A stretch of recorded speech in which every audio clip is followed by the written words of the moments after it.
Welcome to the Musical Moments with Tanya. Today we talk with adult students of Sharon Music Academy. There's a misconception that you can learn how to play an instrument only in your childhood. That's not true. We have a vibrant community of adult students that study an instrument and very successfully, though I think it takes a character. They are loaded with responsibilities at their work and family matters. And we're interested, how do they do it? What triggered their desire to take up the music instrument? And we ask those questions at our regular music evenings at Sharon Music Academy.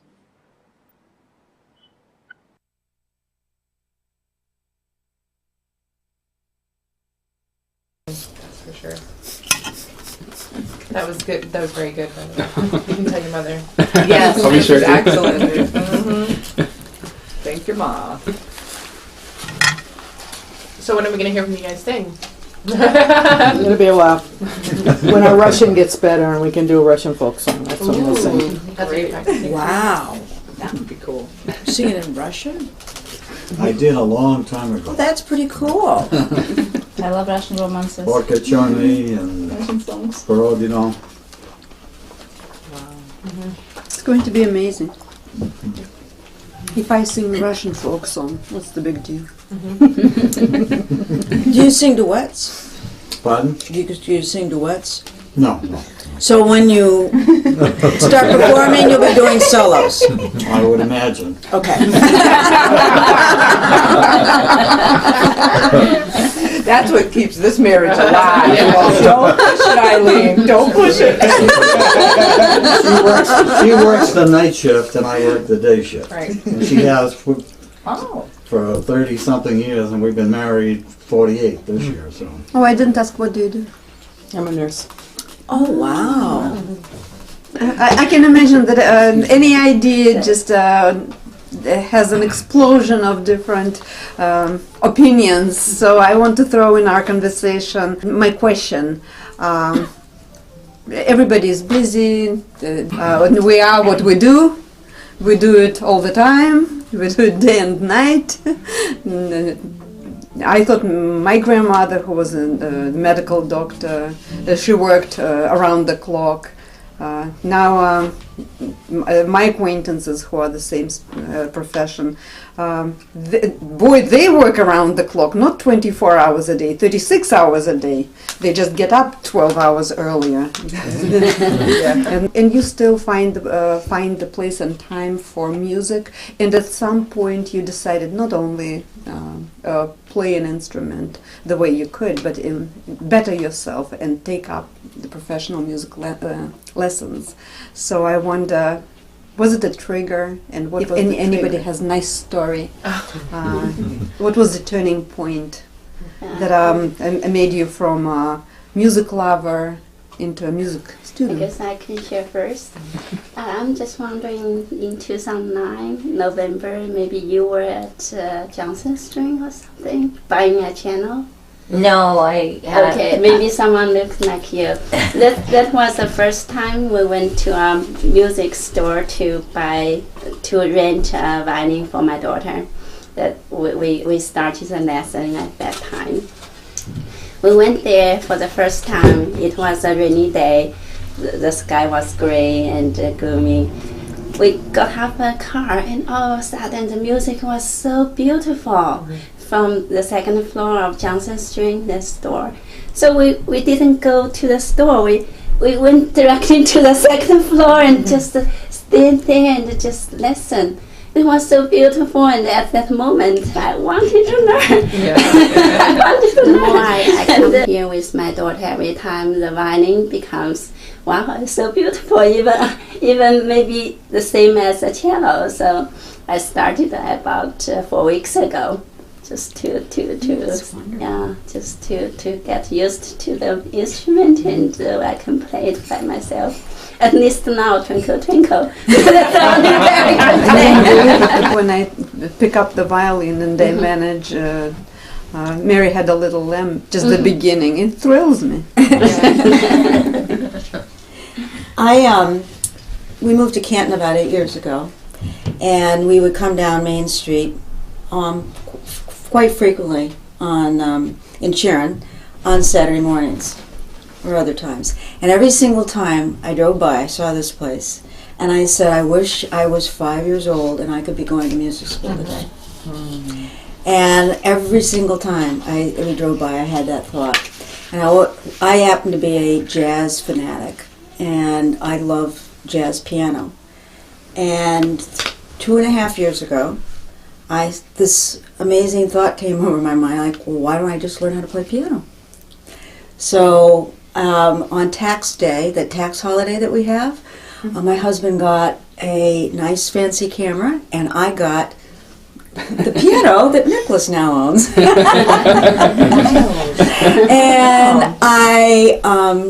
I started taking, I called here, I called around and I called here, and I started taking, and I have a wonderful, wonderful teacher, and I now have a grand piano.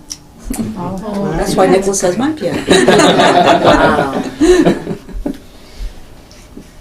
I remember very well once I've met you on the steps, on the stairs, and you said, just a little bit out of the blue, because there wasn't no conversation before. Just the first phrase I've heard, I said, I love my teacher! Actually, I have a really good story.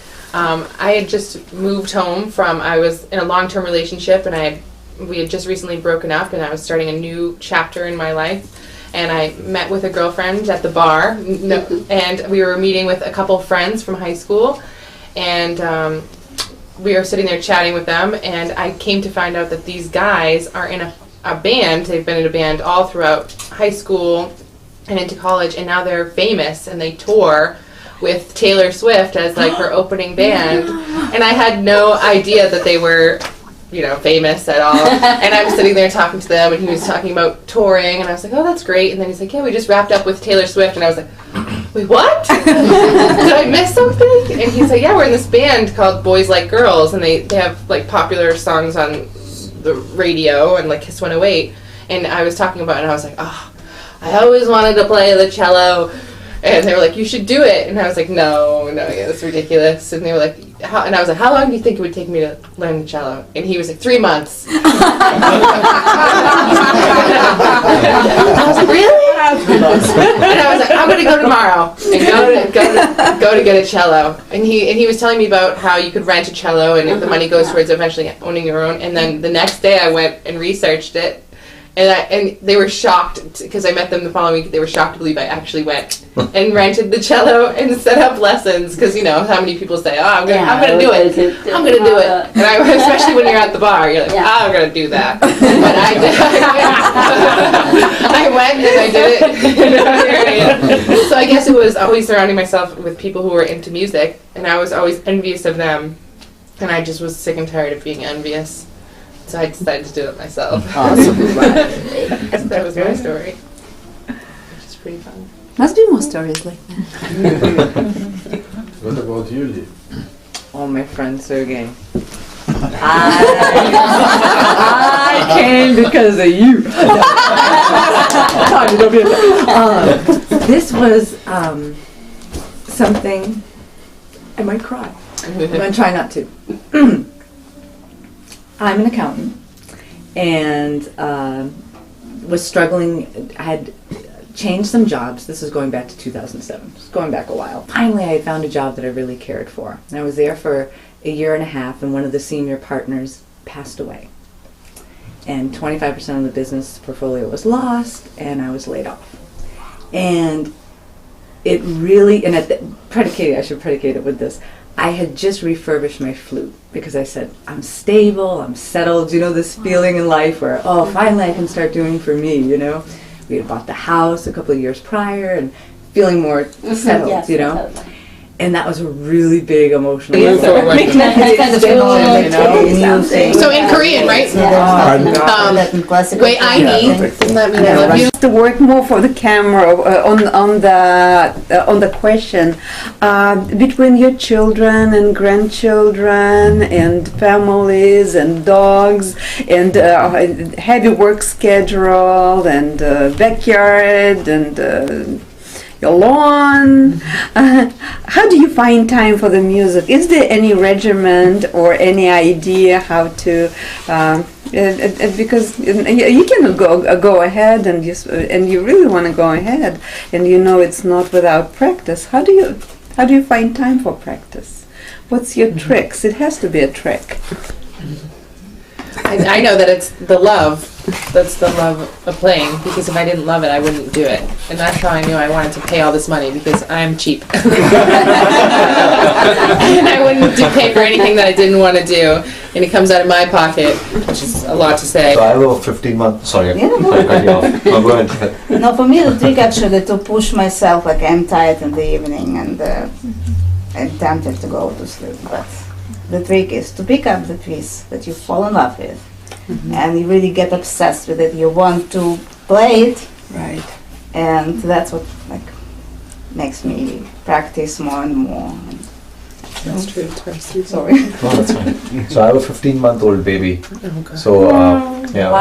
when I come home, like my son wants to play with me, and I also like to watch the news when I come home. So I had to choose between the TV and the sun, and obviously I had to sacrifice the TV, and I think it's worked out really well. I feel much more relaxed when I go to sleep. I think giving up TV for playing the guitar, just practicing, soothes me a lot before I go to sleep, and I get to play with my son, and I feel much more fulfilled at the end of the day. It's so much better. I get up at 4:45 a.m.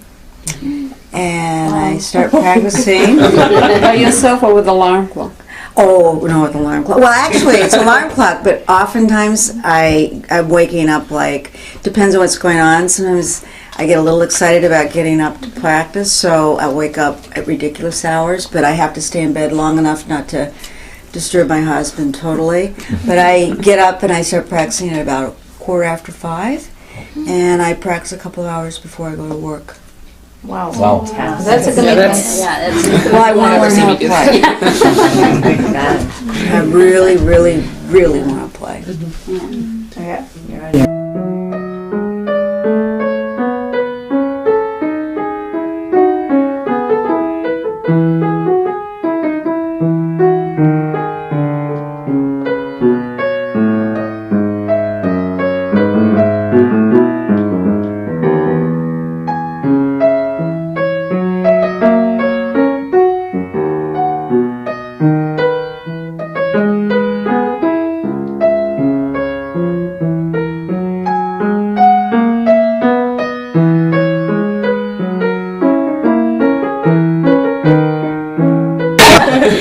Every day, if I can find 10 minutes, I'm lucky. Like sometimes before I send my kids when we're waiting for the bus, if the bus still not here and the kids are ready, I say let me play 10 minutes and I'm waiting for that.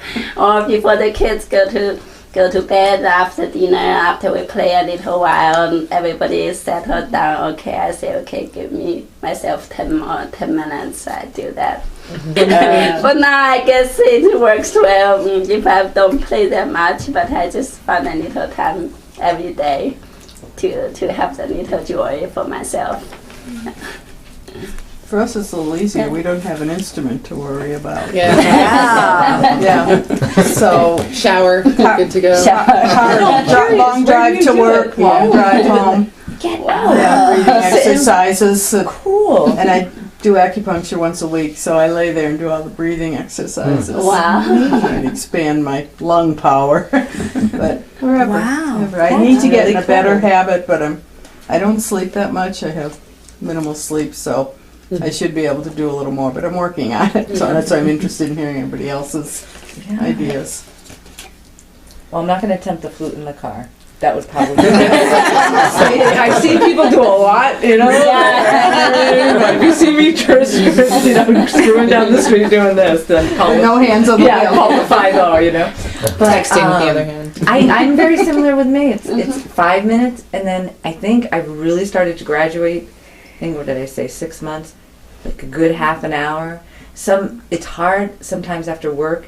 It would be the best thing, but I'm so tired. Right. Sometimes I'm so tired. And if I can just get myself to do it without slumping, because I'm with you, my friend.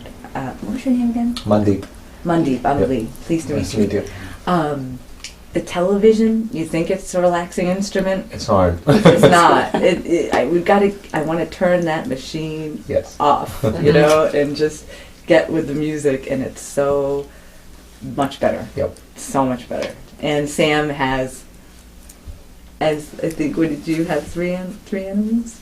Oh, I have three little dogs. Yeah, 3 little dogs. Yeah. Yeah, Sam's getting a little bit better or I'm getting a little bit better because he's staying in the room. So I'm getting a little bit That's better. improvement, yeah. And then the weekends in the morning. I feel like I sound better in the morning, but who knows?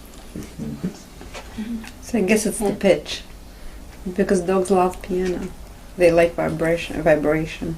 My dog knew my repertoire, and when all the kids go away, students, and I start playing my pieces, he just come running. Yeah. My dog, and under the piano or next to the piano. My dog loved piano. I wanted to be like the Pied Piper, and I love animals, so I thought they'd all come. And we'll see. Hop on your shoulder. The bird will land here. And, A bird lands on your head. I imagine it. Did anybody's life change after you take up on music lessons? Or are you just trying to fit in your life as it is?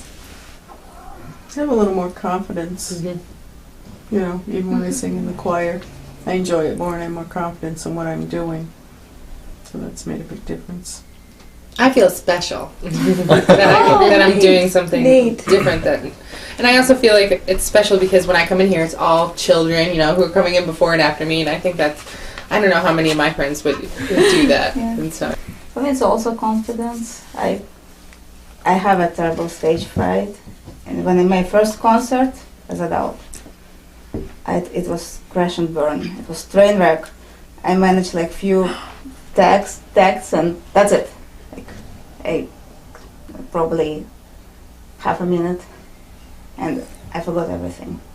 I just couldn't remember it. I don't know what I'm playing. That's it. Now I can kind of more or less play. How long was the piece? Probably 11 minutes. More or less play? You can play. I can play in public. That's different. Yeah. Trust me, when I'm playing with my headphones and nobody's hearing me, I sound much better. Everybody knows that. In a way, everybody knows because everybody experienced. You sound so good at home, and then a little worse with a teacher, and terrible. and not terrible, but you see the losses are there. You know losses are there. Another thing that it's not a deal breaker. That not everything that you planned, you delivered, but then that doesn't make it less of a enjoyment. Yeah. Oh, maybe it does, but not so less, so you don't do it again. Yeah. No, it's actually I get a kick when I play, but the trick is to keep yourself like concentrated on something for quite a prolonged period of time, and it turns out that I was never able to do that before. So, because the main thing is not to lose it. Right. That's exactly what I was working on. But the first few times I did this, I mean, it just felt like a disaster. and I got this beautiful grand piano. And I had this beautiful grand piano after I'd only been playing 6 months, which is kind of absurd. And I thought, what am I going to do? I can't play in front of people. And I got this instrument, and I came home and I said, it just doesn't matter. If I can never play in front of people, it doesn't matter, because I love playing it so much. And I enjoy it. That's all. It's really how I felt. I didn't think, oh, I'm going to stop, I'm going to quit. I didn't care. I mean, I'd like to be able to play for people, but if that didn't happen, it doesn't happen. I'll still enjoy it. I agree. I used to have an adult student, and she's a doctor, so she decided to prescribe herself a pill that stops the adrenaline flow. Wow. It's very simple. She's a Harvard graduate, very prominent doctor, so she wouldn't harm herself. It's just a simple way. She says that just brain doesn't sprinkle that adrenaline that in the system. That's all for an hour or two.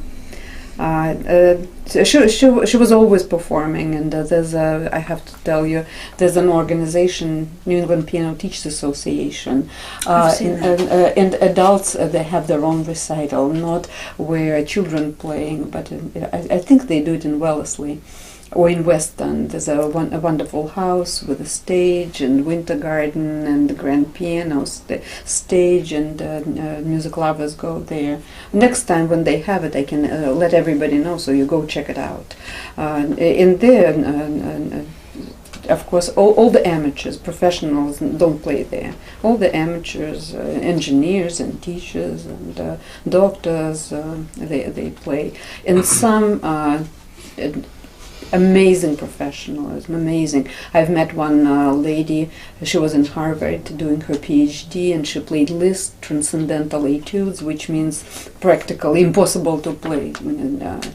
And very, very, very rough piece of music, the Wild Hunt. It's called Wild Hunt. And she was like a strong man, powerful, speedy, just dizzy.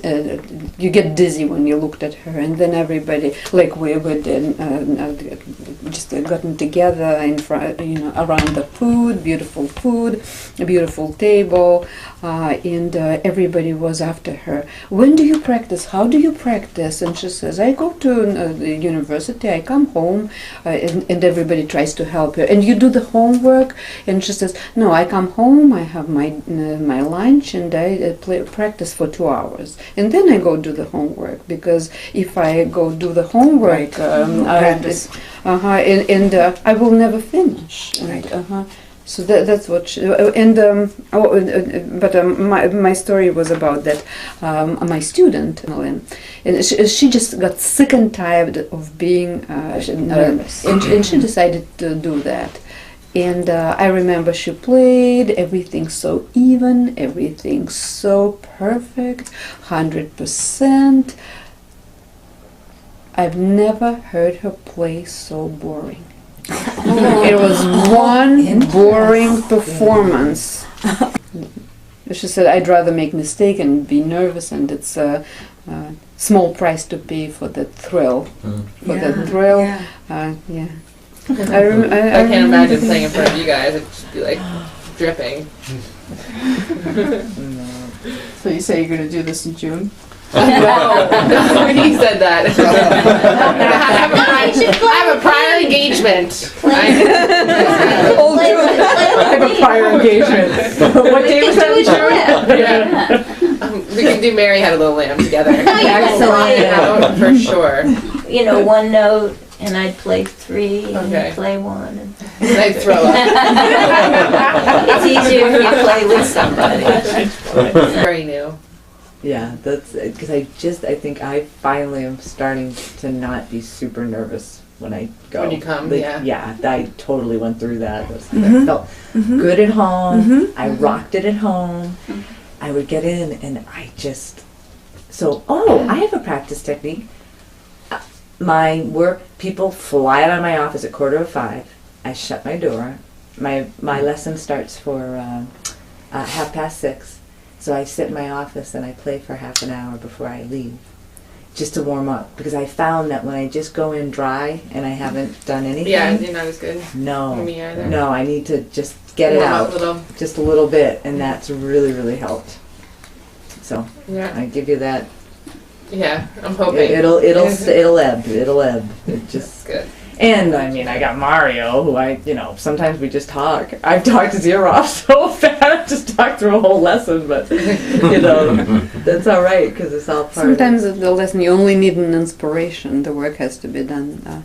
I remember when I was in the conservatory, and at the same time with me in the conservatory, there was one piano postgraduate student doing his PhD in piano education, and he was so gentle and so suave and so artistic, through the roof.